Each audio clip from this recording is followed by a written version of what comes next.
এক যে ছিল মিষ্টি ছেলে আবু বক্কর নাম, মজারে মজারে দুষ্টুমিতে শেখাতো ইসলাম। বাবা মায়ের বাধ্য ছেলে, অভিযোগ কারো নাই, তাই তো তাকে আদর করে ভালোবাসে সবাই।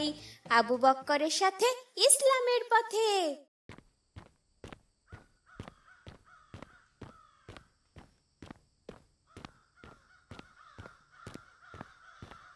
আসসালামু আলাইকুম চাচা, কেমন আছেন? ওয়ালাইকুম আসসালাম।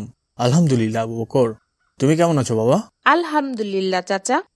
আব্দুর রহমান কেমন আছো? আলহামদুলিল্লাহ। এটা আমাদের কুরবানির গরু, দেখেছো কত বড়, সবার থেকে বড় আমাদের গরু। হ্যাঁ, মাশাআল্লাহ, অনেক বড় গরু কিনেছো। ঈদের দিন তোমাদের দাওয়াত থাকলো, বাবা মা বোনকে নিয়ে আমার বাসায় বেড়াতে এসো বাবা। ইনশাল্লাহ চাচা, আপনাদেরও দাওয়াত আমাদের বাড়িতে, আপনারাও আসবেন কিন্তু। ইনশাল্লাহ। আব্দুর রহমান, এসো কিন্তু ভাই। ঠিক আছে আবু বক্কর। আসসালামু আলাইকুম বাবা। ওয়ালাইকুম আসসালাম। বাবা, তুমি নাকি আজ কুরবানির জন্য গরু কিনতে যাচ্ছ হাটে? হ্যাঁ বাবা, কুরবানির ঈদের তো আর মাত্র কয়েকদিন বাকি। তুমি কি আমাকে সাথে নিয়ে যাবে? আমার হাটে যেতে অনেক ইচ্ছা হচ্ছে। আব্দুর রহমান ওর বাবার সাথে গিয়েছিল, ওদের কি সুন্দর একটা গরু কিনেছে বাবা। ঠিক আছে আবু বকর, জোহরের নামাজ আদায় করেই কিন্তু বের হব, তুমি কিন্তু আগেই রেডি থেকো। আচ্ছা বাবা, আমরা কিন্তু অনেক বড় একটা গরু কিনবো, আব্দুর রহমানদের থেকেও বড়, তাহলে ওদেরকে দেখিয়ে দিতে পারবো আমাদের গরু সবার সেরা। আবু বকর, কুরবানি কিন্তু মানুষকে দেখানোর জন্য না বাবা, এরকম নিয়ত থাকলে আমাদের কুরবানি কবুল হবে না। কুরবানি দেওয়া হয় আল্লাহর উদ্দেশ্যে, আল্লাহকে খুশি করার জন্য, নিজেকে বড় করার জন্য যে কুরবানি করা হয় ওটা কিন্তু আল্লাহ কবুল করবেন না। আমি এটা জানতাম না বাবা। হ্যাঁ বাবা, কাউকে দেখানোর জন্য অথবা কেউ যদি শুধু গোশত খাওয়ার উদ্দেশ্যে কুরবানি করে তাহলে সেটা কোনোভাবেই কুরবানি হবে না বাবা। আমরা অনেক সময় চিন্তা করি অনেক বড় পশু কুরবানি করব যেন সবাই বোঝে আমার অনেক টাকা, আবার প্রতিযোগিতা করে অনেক বড় পশু কুরবানি করা হয়, এগুলোতে কুরবানি হবে না। শুধুমাত্র আল্লাহকে খুশি করার জন্য আমাদের কুরবানি করতে হয়। আবার কুরবানির টাকাতে সুদ ঘুষ সহ যে কোনো অবৈধ টাকা থাকলেও সেটা কুরবানি হবে না কখনোই। ঠিক আছে বাবা, তাহলে আমরা আল্লাহকে খুশি করার জন্যই কুরবানি করব ইনশাল্লাহ। তুমি কিন্তু আমাকে হাটে নিয়ে যেও বাবা। ইনশাআল্লাহ, তুমি জোহরের নামাজ আদায় করে দুপুরের খাবার খেয়েই রেডি হবে কিন্তু। ইনশাল্লাহ বাবা। বাবা, আমাদের কুরবানির জন্য গরুটা কিন্তু দারুণ হয়েছে। হ্যাঁ বাবা, আলহামদুলিল্লাহ, আমরা সুস্থ সবল পশু কিনতে পেরেছি। আমাদের সব সময় সুস্থ সবল পশু কুরবানি করতে হয়। অসুস্থ দুর্বল কান কাটা শিং ভাঙা চোখে দেখে না এমন পশু দিয়ে কুরবানি হয় না বাবা। তাই? আচ্ছা বাবা, শুধু গরু ছাড়া অন্য কোনো পশু দিয়ে কুরবানি করা যায় না? হ্যাঁ বাবা, আমাদের কুরবানির জন্য উট গরু মহিষ দুম্বা ছাগল আর ভেড়া নির্ধারণ করা। ও আচ্ছা। মা, মা, আসসালামু আলাইকুম মা।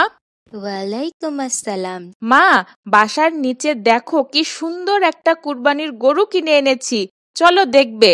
তাই? তুমি যাও বাবা, আমি রান্নাটা শেষ করেই আসছি। ঠিক আছে মা। আবু বক্কর, তোমাদের কুরবানির গরু কিনেছো? হ্যাঁ আব্দুর রহমান, গতকাল কিনেছি। আবু সায়েম, তোমাদের গরু কি কিনেছো?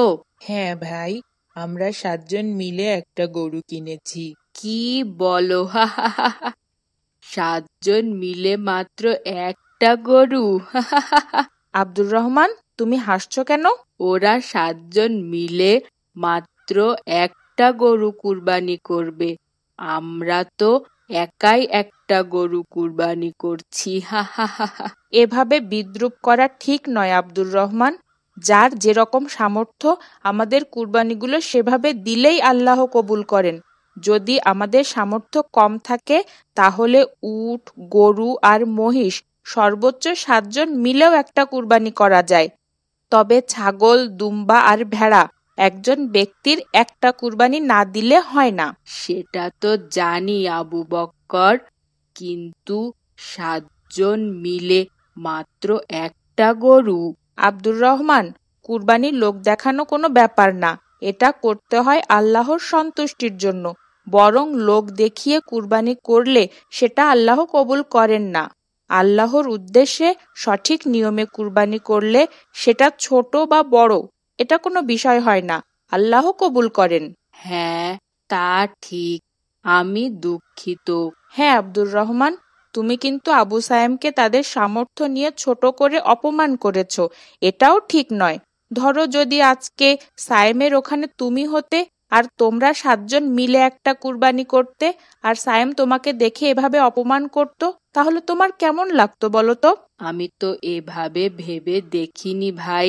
আব্দুর রহমান, তোমার সায়েমের কাছে ক্ষমা চাওয়া উচিত। আবু সায়েম, আমাকে ক্ষমা করো ভাই।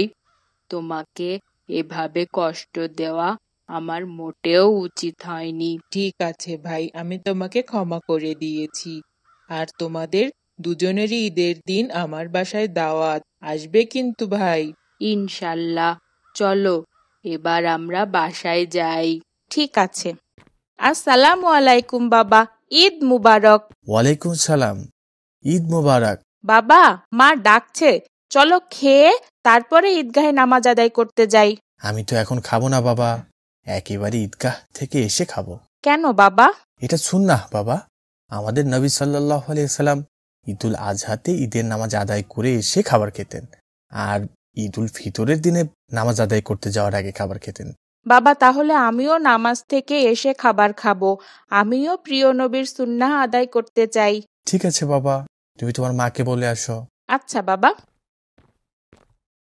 মা, তুমি বাবাকে একটু বুঝিয়ে বলো না যেন এই গরুটি জবেহ না করে, আমার অনেক কষ্ট হচ্ছে মা। আবু বকর, চলো এবার কুরবানির জন্য গরুকে ময়দানে নিয়ে যাই। বাবা, আমার অনেক কষ্ট হচ্ছে, তুমি গরুটাকে কেন জবেহ করবে এটা ভাবতেই আমার খারাপ লাগছে, ওর জন্য আমার মায়া জন্মে গেছে বাবা। কিন্তু বাবা, এটা তো কুরবানি, আল্লাহর জন্য কুরবানি, মহান আল্লাহকে খুশি করার জন্য বাবা।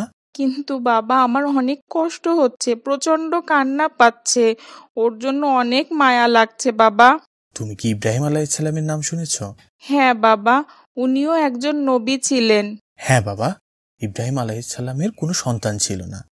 আল্লাহর কাছে অনেক দোয়া করে 86 বছর বয়সে একটা ফুটফুটে পুত্র সন্তানের বাবা হলেন।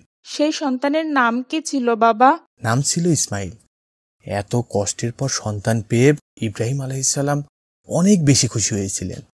তিনি তার পুত্রকে অনেক ভালোবাসতেন। ইসমাইল ছিল তার বাবার কলিজার টুকরা সন্তান। কিছুদিন পর ইসমাইল যখন কিছুটা বড় হলো, তখন আল্লাহ ইব্রাহিম আলাইহিসসালামকে স্বপ্নে দেখালেন, তুমি তোমার সব থেকে প্রিয় কিছুকে আল্লাহর জন্য কুরবানি করো। তারপর ইব্রাহিম আলাইহিসসালাম অনেক ভেবে দেখলেন তার সব থেকে প্রিয় তো তার সন্তান ইসমাইল, তার মানে আল্লাহ ইসমাইলকে কুরবানির নির্দেশ দিয়েছেন। ইসমাইল ছিলেন তার বাবার মতোই আল্লাহ ভীরু পরহেজগার। বাবার কথা শুনে ছোট্ট ইসমাইল কোনো চিন্তা না করেই বললেন, আল্লাহ যা নির্দেশ করেছেন তা পালন করেন, নিশ্চয়ই আপনি আমাকে সবুরকারীদের মধ্যেই পাবেন। ইসমাইল এত সহজে রাজি হয়ে গেলেন বাবা, একবারও ভাবলেন না? হ্যাঁ বাবা, এটাই আল্লাহ ভীরুতা। এরপর তাকে কুরবানির জন্য নিয়ে গেলেন তার বাবা ইব্রাহিম আলাইহিসসালাম। যখন তার গলায় ছুরি চালালেন, তখন আল্লাহ খুশি হয়ে গেলেন। তিনি ফেরেশতাকে দিয়ে একটি দুম্বা পাঠিয়ে দিলেন কুরবানির জন্য। ইসমাইলের পরিবর্তে দুম্বা কুরবানি হয়ে গেল। বাবা আবু বকর, আমরা তো শুধু একটি গরু আল্লাহর সন্তুষ্টির জন্য কুরবানি করছি, তাতেই কষ্ট পাচ্ছ? আর ইব্রাহিম আলাইহিসসালাম নিজের প্রিয় পুত্রকে আল্লাহর সন্তুষ্টির জন্য কুরবানি করতে রাজি হয়েছিলেন বাবা।